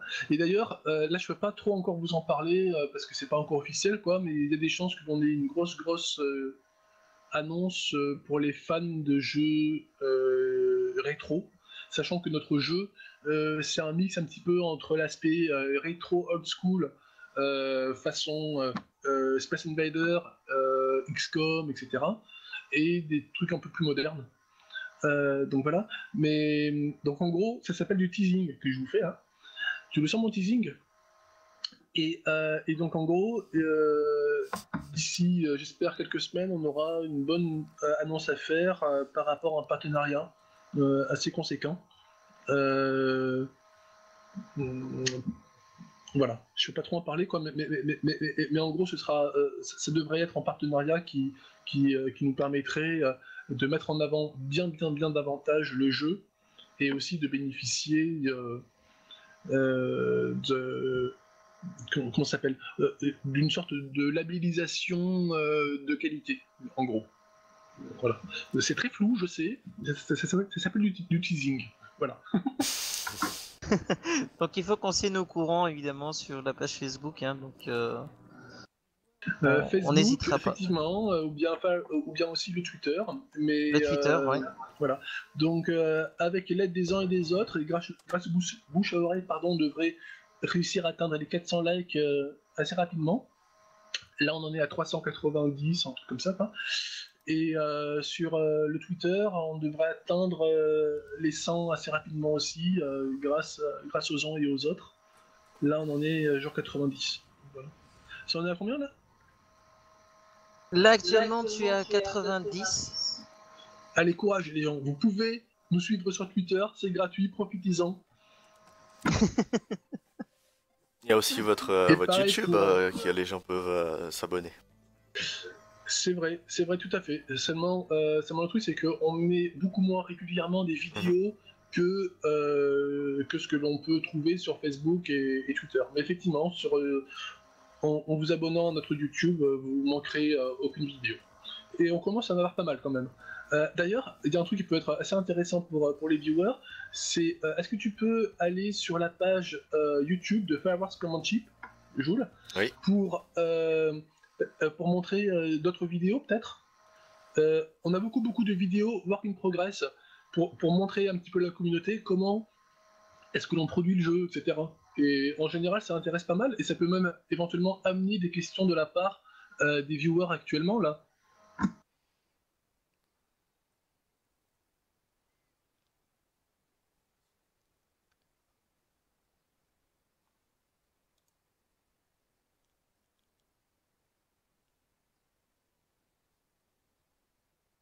Mais Je lis une.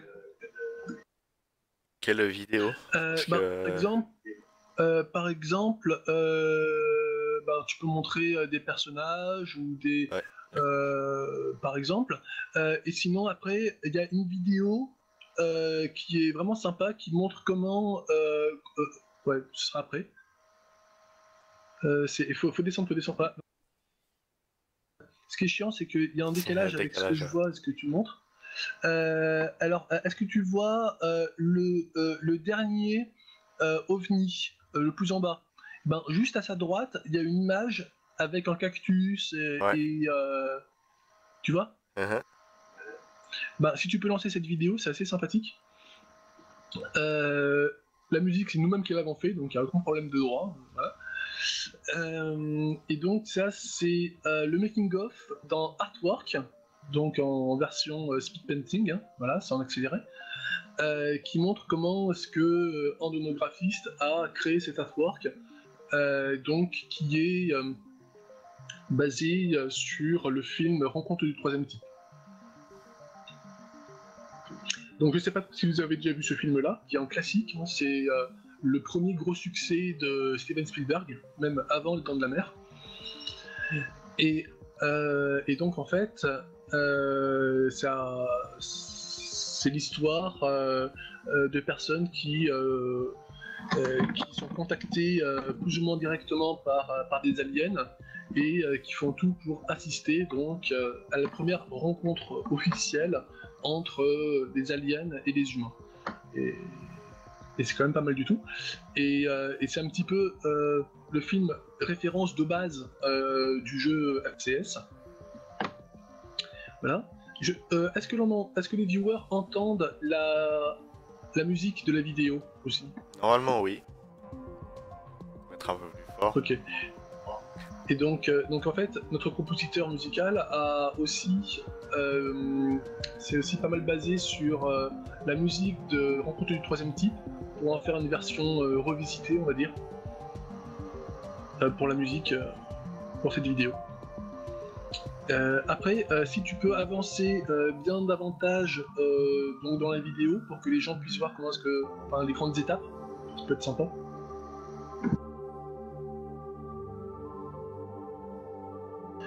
Parce que je pense que de plus en plus de joueurs veulent être plus que de simples consommateurs. Et donc pouvoir leur montrer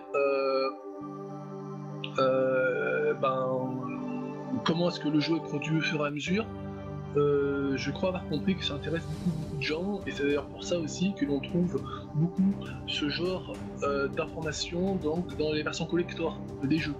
Il y a des DVD making-of, etc.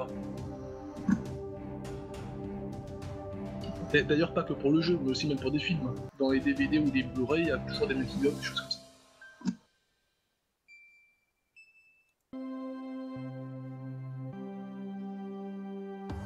Alors pour répondre à Chris Valda, pour l'instant on n'a pas vraiment pensé à faire des mods, parce que c'est déjà beaucoup de travail pour nous, hein, sachant qu'on travaille que sur le temps libre, donc voilà. Après, peut-être que si le jeu rencontre plus de succès, pourquoi pas, mais au jour d'aujourd'hui, il n'est pas question, c'est pas dans les projets de faire des mods. Après, techniquement, c'est pas à vous de les faire, les modes, c'est au modeur, mais rendre le jeu modable, quoi. C'est exactement ce que je voulais dire, oui, mais rendre le jeu modable, pour l'instant, ce n'est pas encore d'actualité.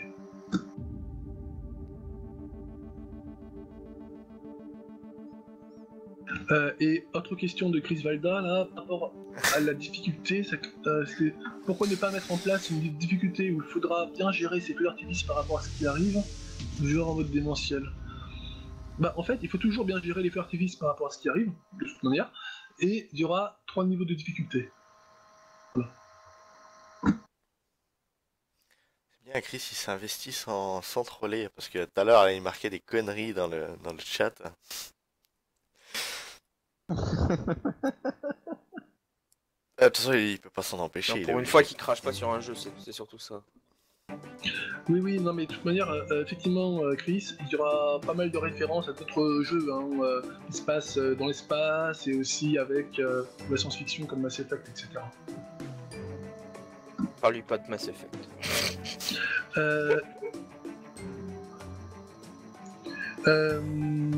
Sinon, ah oui, ça peut être intéressant ça, la vidéo là, Modeling and Texturing Firewall Launching. C'est justement celle que j'ai mis. Ouais. Ah ouais, bah effectivement, là c'est vraiment en accéléré hein, quand même. Ils sont doués les graphistes, mais pas au point de faire ça en temps réel quoi. Donc voilà, ça c'est en accéléré. Et puis voilà, donc pour ceux que ça intéresse, les graphistes utilisent évidemment Photoshop pour le texturing ou la recherche 2D, et sinon ils utilisent selon leur goût, soit 3ds Max, soit Maya. Voilà. Puis on utilise évidemment Unity pour le code, l'intégration, tout ça.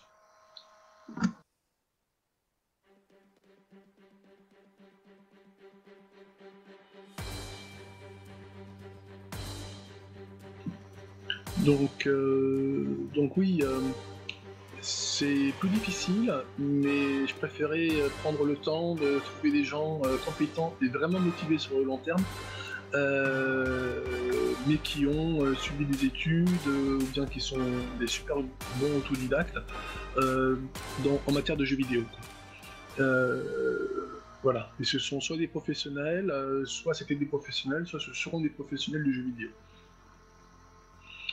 Bref, pour faire un produit de qualité professionnelle, travailler avec des amateurs, c'est vraiment difficile.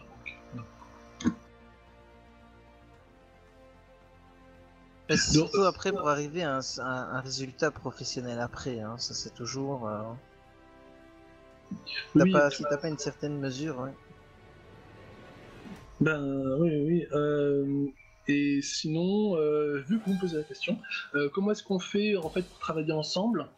En fait, donc on est 6 à être sur Paris ou région parisienne et 2 qui sont sur Nîmes, et donc dans le sud de la France.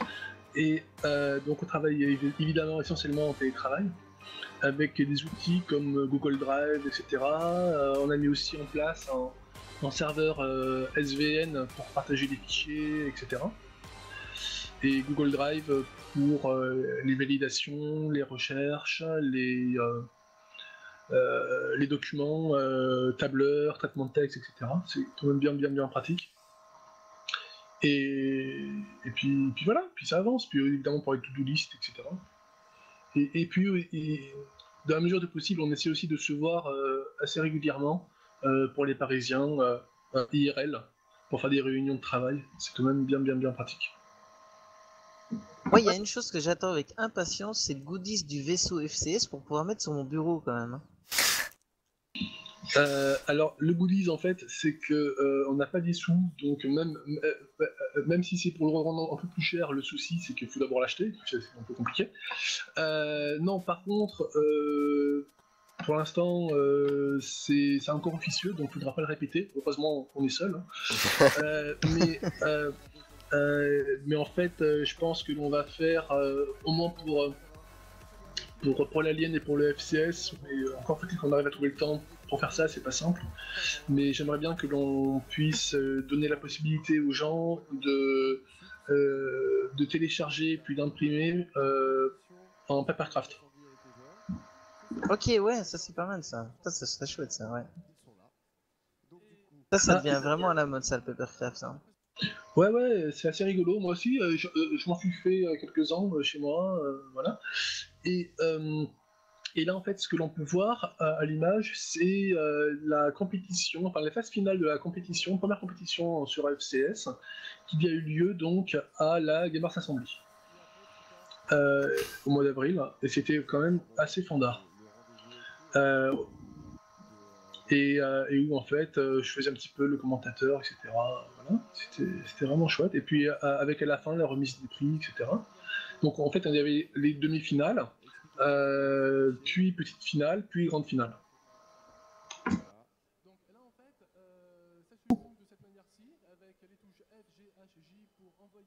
Peut-être que tu... Ah ouais, avec le décalage, je sais pas trop ce que tu vois, quoi. Mais si tu peux montrer un petit peu les joueurs en train de jouer, tout ça. Et je cherche un peu, mais je trouve pas. Ah, quoique là.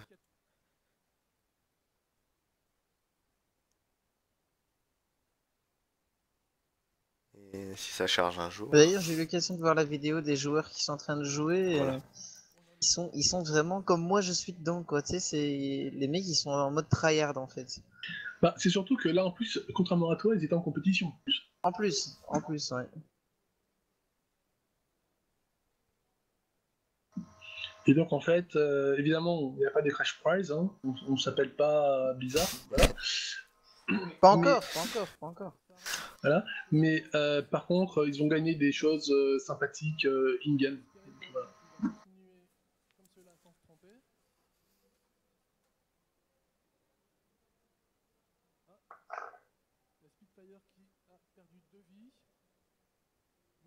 Et là, dans ce genre de compétition, quand vous faites des petites compètes comme ça, il y a quelqu'un qui anime de chez vous ou comment ça se passe?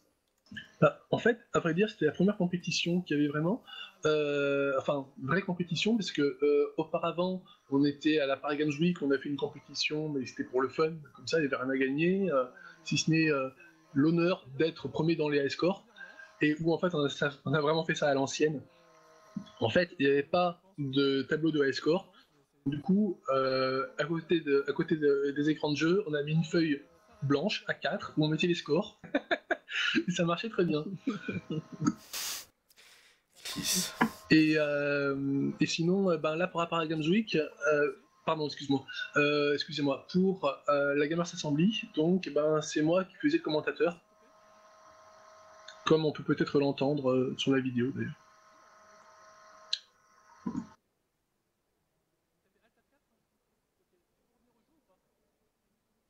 Et c'est pas simple, hein, parce que déjà, faire du stream comme vous faites, c'est pas forcément évident, mais faire ça devant public, sur scène, c'est encore autre chose.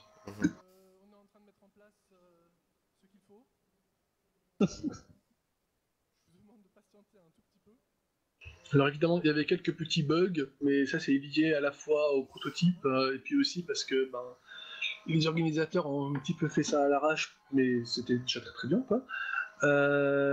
Et donc du coup, pendant la compétition, il y avait quelques petits soucis techniques des fois, quoi, mais l'un dans l'autre, on y est arrivé, quoi. Ça l'a bien fait.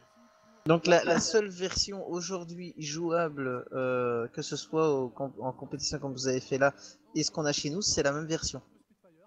Ouais et non, oui et non, c'est-à-dire que pour les phases de qualification, on avait une version endless, d'ailleurs qui ira aussi dans le jeu final, en mode de jeu endless.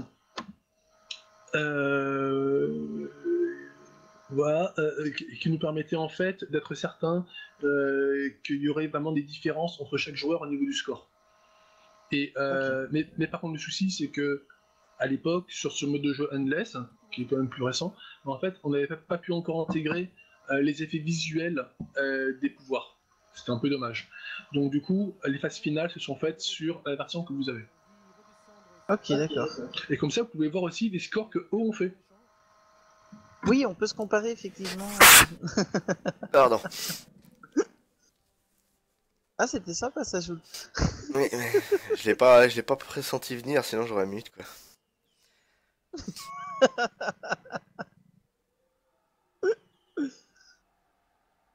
qui est bien, c'est que là maintenant, tu vois, nous avec le décalage, on va pouvoir s'apercevoir de la tête que tu as fait. C'est sympa. Classé 18 plus. C'est énorme.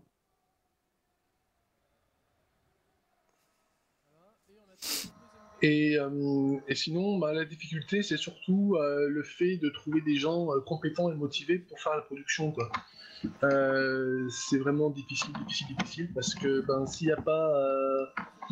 ben, d'ailleurs, vous-même aussi, au sein de la Gaming Family, vous devez connaître ça, avec un certain turnover. Il y a des gens qui sont qui sont restés depuis plus longtemps que d'autres, et il y a un certain turnover, il y a des gens qui partent, parce que c'est normal, c'est comme ça, c'est amateur, et d'autres personnes qui arrivent aussi, et qui ne sont pas forcément motivées pendant plus que quelques mois, c'est possible aussi. Exactement. Et c'est vraiment super difficile quand on n'a pas de budget de rester motivé, même si on travaille que sur le temps libre. C'est pas évident.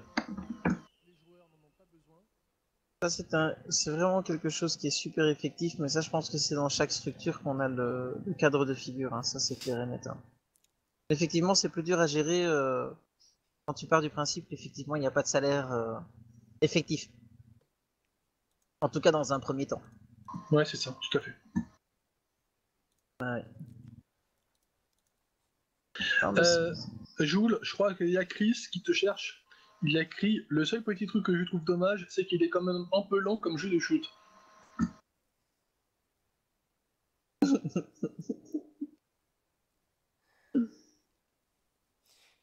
Espèce de troll. Maintenant, oui, par rapport à ça, parce que est-ce que vous allez, en fonction des niveaux dans la phase finale, faire chuter plus rapidement certains aliens ou pas? Est-ce que la vitesse va être accélérée en fonction de la difficulté, ou c'est quoi qui va changer?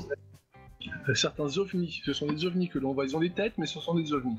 Les aliens, c'est des petits vers qui sont à l'intérieur. Alors en fait, oula, c'est vieux ça, oulala, c'est super vieux là ce que tu montres. Mon dieu. Mon dieu, ah oui, là c'était vraiment les prémices du jeu, là c'était genre en décembre 2013 ou janvier 2014. C'était posté en janvier 2014, ouais. Super vieux. Ouais. Oui, donc pour te répondre, en fait, pour l'instant, après c'est pas gravé dans le marbre, hein, c'est en cours de production, mais pour l'instant l'idée c'est que simplement le mode de jeu facile sera 30% moins rapide que le mode de jeu normal, et le mode difficile 30% plus rapide que le mode de jeu normal. Voilà.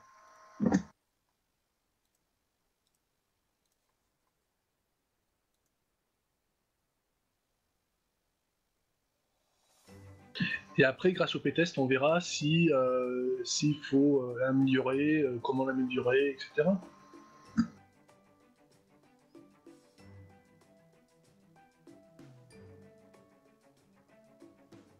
Oui, d'ailleurs, vous êtes toujours là ou pas? Oui, oui. Oui, je suis toujours là, mais je fais deux choses en même temps en fait. Multitâche. C'est ton côté féminin, ça, parce que les filles sont plus douées que les garçons pour faire du multitâche, il paraît. Ah bah ça doit être ça. Alors en fait, je vais vous poser une petite question par rapport au personnage de la famille Redneck. Là, donc vous voyez la mère qui s'appelle Caroline. Donc il y a la mère qui s'appelle Caroline Redneck, il y a le père qui s'appelle Charles Redneck, la fille s'appelle Laura Redneck, et selon vous, Charles, Caroline, Laura, ça fait référence à quoi? La famille Ingalls. Bien joué. Bien joué, bien joué, bien joué. Bravo. Donc voilà, des petits clins d'œil à chaque fois. Pour Bien ceux qui ça. ne connaissent pas, c'est la petite maison dans la prairie. La petite maison dans la prairie, ça je savais, mais pour le reste... Je sais pas du tout. Bah là, c'est vraiment les rednecks, c'est l'archétype des rednecks, quoi, voilà. Et la petite Laura n'est pas encore faite. Enfin, en tout cas, pas en 3D.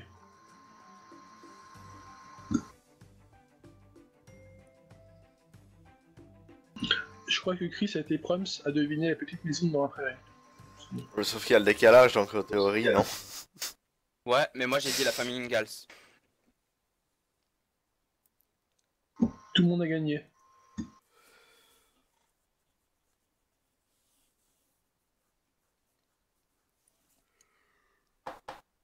Donc voilà, ça se veut pas non plus être en Meporg. Ça se veut pas être en shooter AAA, quoi. C'est un jeu qui se veut être d'une ampleur, d'une complexité raisonnable pour nos petits moyens. Voilà. Il ne s'agissait pas du tout de partir sur un jeu trop ambitieux pour nous et de ne jamais le finir. Moi, débuter la production d'un jeu, tout le monde peut le faire. C'est super facile. Après, finir en jeu, c'est autre chose. Et donc, en fait, il a fallu vraiment que je trouve le juste milieu entre un projet assez ambitieux pour donner envie à l'équipe vraiment de s'impliquer, ainsi évidemment qu'aux futurs joueurs de s'impliquer, mais en même temps, pas trop ambitieux non plus, au risque de ne pas le finir. Donc c'était vraiment super difficile de trouver le juste milieu. Rageux, Chris. Bien, moi je trouve personnellement que vous avez réussi à faire quelque chose qui est en plus d'être un chouette petit jeu, c'est un jeu qui a aussi l'avantage d'être super addictif. Une fois que tu commences avec, tu peux pas t'arrêter quoi. Bah, c'est ce qu'on a remarqué en fait, mais en fait on l'a remarqué un petit peu par hasard. À la Paris Games Week 2014, on a vu mais plein de gens qui sont revenus plusieurs fois dans la journée, ou même d'un jour sur l'autre, parce que la Paris Games Week ça dure 6 jours. Et il y en a plein qui sont venus plusieurs fois pendant le salon pour améliorer leur score, etc. Et ça nous a dit, ah ouais, mais là dans ce cas-là, il faudrait peut-être mettre l'accent sur d'autres modes de jeu qui favoriseraient l'aspect compétitif high score. Donc ça sert aussi à ça, ces rencontres avec les joueurs. C'est ça.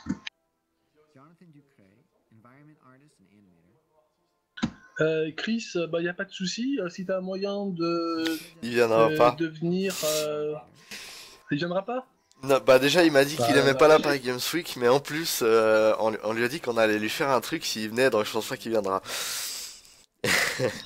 Et la Japan Expo c'est en juillet. Ah peut-être, je sais pas s'il ira. Bah, peut-être qu'il viendra au final à la Paris Games Week, mais... On y va aussi, hein. mais si on y va, il va partir en courant. Alors là vous êtes en train de voir la vidéo donc, de Kickstarter. Donc oui, on a fait un Kickstarter, ça je vous en ai pas parlé. Je vous en ai pas parlé parce qu'en fait ça n'a pas marché, tout simplement. Mais pourquoi ça n'a pas marché? Non pas parce que le jeu... D'ailleurs, bah, si tu veux, Jules, tu peux aller sur la page Kickstarter. Ah mais non, avant, peut-être que tu devrais attendre de finir la vidéo Kickstarter. Ouais. Ce sera fait. Normalement, les gens ont bien le son. Oui, enfin, c'est très faible comme vous parlez. Je mets un peu plus fort. Ok, d'accord. Ok, parce que en fait, on a fait un truc un petit peu rigolo. Vous allez voir ça, là, on touche à la fin de la vidéo.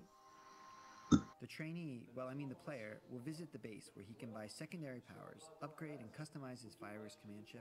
Et c'est pas du tout pour me la péter quoi, mais disons, réussir à faire tant avec si peu de moyens, c'est pas dégueulasse quoi, je pense. En tout cas, je suis vraiment super fier de l'équipe avec laquelle je travaille. Now you know what you need to do to help us develop this simulator. This game, which will train future pilots of the Fireworks command chip. Oui, donc là on voit des images de la base qui sont assez anciennes. We can finally kick some alien ass.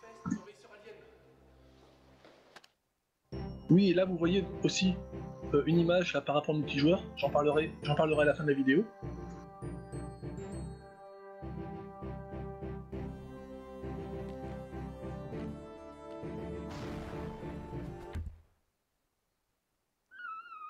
Évidemment, c'est sans effets spéciaux. Les ovnis sont déjà arrivés à Paris, ça vous êtes pas au courant.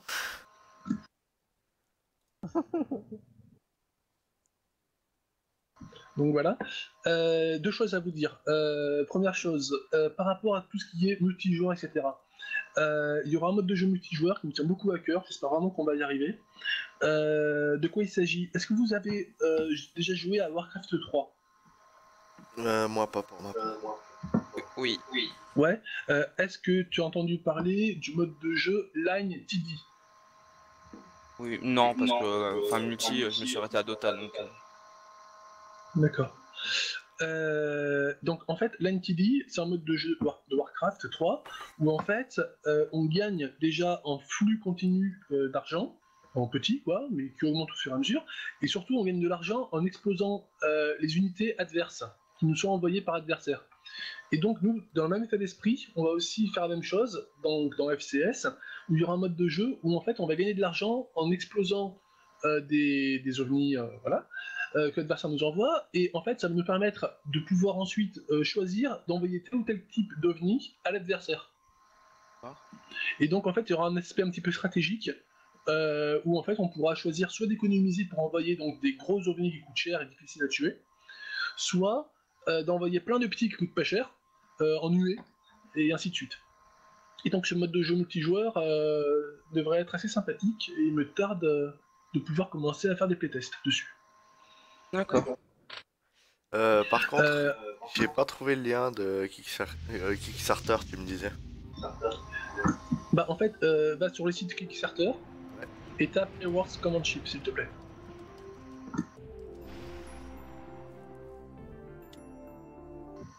Et donc par rapport au Kickstarter, là qu'on va avoir sous les yeux dans quelques instants, je suppose. Voilà. Ou pas. Non, enfin je veux dire le site web Kickstarter. Oui, justement, j'allais dessus. Ah, excuse-moi, c'est qu'il y a un décalage, tu sais, c'est pas évident. Si je suis sur le bon, ouais. Enfin, je sais pas, j'ai l'impression qu'il a changé.